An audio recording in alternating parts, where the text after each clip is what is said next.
Chapter 12 today, Worrying. As soon as Henny got out of bed next morning, she opened the outside door of the flat for Sweep to run down the steps into the garden. Because the lawn was fenced to either side, there was no way he could get out except by leaping over the sea wall, which should he wish to escape. Henny was becoming more and more confident that this was the last thing he wanted to do, but as she dressed, she decided that she must put the matter to the test. She had no time before breakfast to fill in Mary's lottery form, and so she stuffed it in her handbag. After breakfast, she said to Angela, "Will you be all right if I go out for half an hour or so? Barney can help you look after the little ones." "Of course," Angela said. "What about Sweep?" "I'm taking him with me," said Henny. "But you haven't got a collar and lead for him." "I shall buy them at the pet shop." The pet shop was at the far end of the main street in Saltsmouth, and that'll be a good test, Henny thought, to see if he stays with me in spite of other people or other dogs. She needn't have worried. He stayed as close as he could to her. Does he really need a collar and lead, thought Henny. Yes, of course he does. What if one of the children wanted to take him somewhere? Anyway, a dog should have a collar with its name on, and she bought him an elegant narrow red one with a lead to match. "There, isn't that smart?" she said as they set off again. Sweep seemed to think so. He stepped out jauntily by her side, and there were not a few people in the streets of Saltworth that morning who smiled at the sight of the happy little old lady and her happy black dog. When they reached the esplanade, Henny sat down on a bench facing the sea and took off the dog's new collar. On the little brass disc that hung from it, she carefully scratched Sweep with the point of a nail file. "There you are," she said to him, fitting the collar back on. "Now I really feel you're mine. If George and Mary have no objections, that is, though I don't know what I shall do if they have. Even worse, someone might come up and say, 'Hey, what do you think you're doing with my dog?' But somehow I don't think they will. Come on, let's walk right along to the end and back, and then we must go home." The houses on the esplanade were all alike, all tall, handsome Victorian buildings that had once belonged to wealthy Victorian families. Each carried a brass number on its door. Though once they had all been private dwellings, probably the most desirable in the town for their nearness to the beach and their views of the sea, now, Henny noticed as they walked along, almost all of them had been turned into boarding houses, each carrying a notice advertising its name.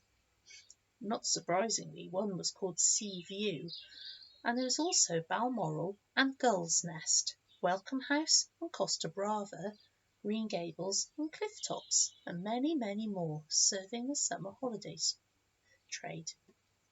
Now here's a picture of the tall houses. See if you can spot Henny with Sweep. Do you see them? There's some people walking along and some people still on the beach. When they reached the far end of the esplanade, Henny noticed that the last house, the first in the rank that is, was one of the ones still in private hands with simply its number, 1, on the door. And out of interest she counted on her way back just how many others had escaped being converted into boarding houses. When she once more reached the house at the end where she'd started, number 49, Glen Eagles, she found that the answer was 6. Only 6 out of 49, she thought, and then a thought suddenly struck her. She took Mary's lottery card out of her bag and looked at it. Yes, each board, A, B, C, D, E, had 49 numbers on it, and you had to pick 6. "Stranger things have happened, Sweep," she said. "Let's walk back to the other end once more."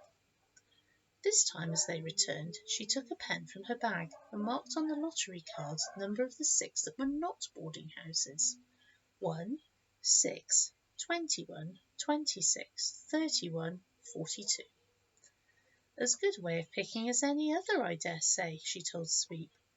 "We'll go into the supermarket on the way home."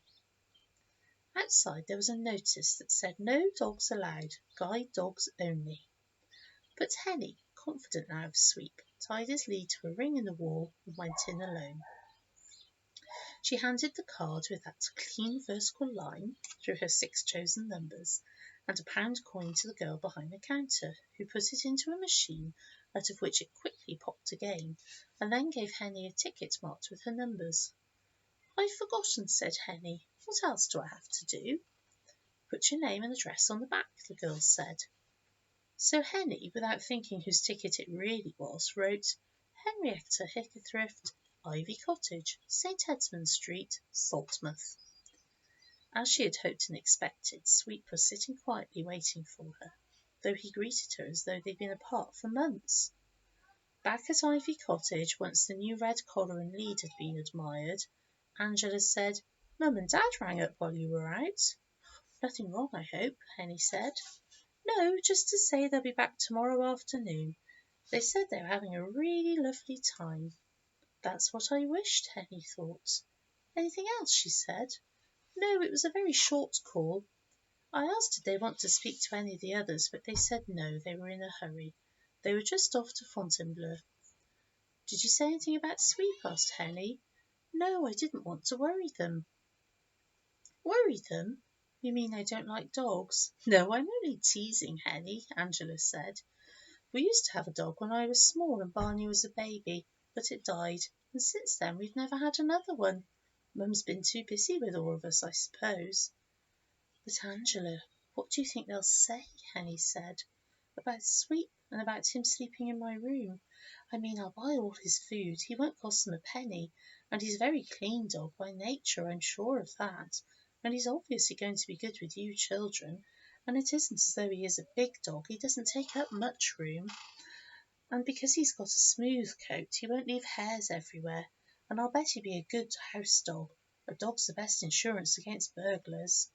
If I'd had Sweep when that chap with a ponytail tried to break into the garage, he'd have barked and the man would have run away." Oh, she stopped out of breath. Angela giggled. "What's funny?" said Henny.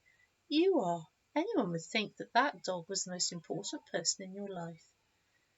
Henny looked up at Angela, already so much taller than her, and smiled. "One of the most important people," she said. There's a picture here of the children and Henny.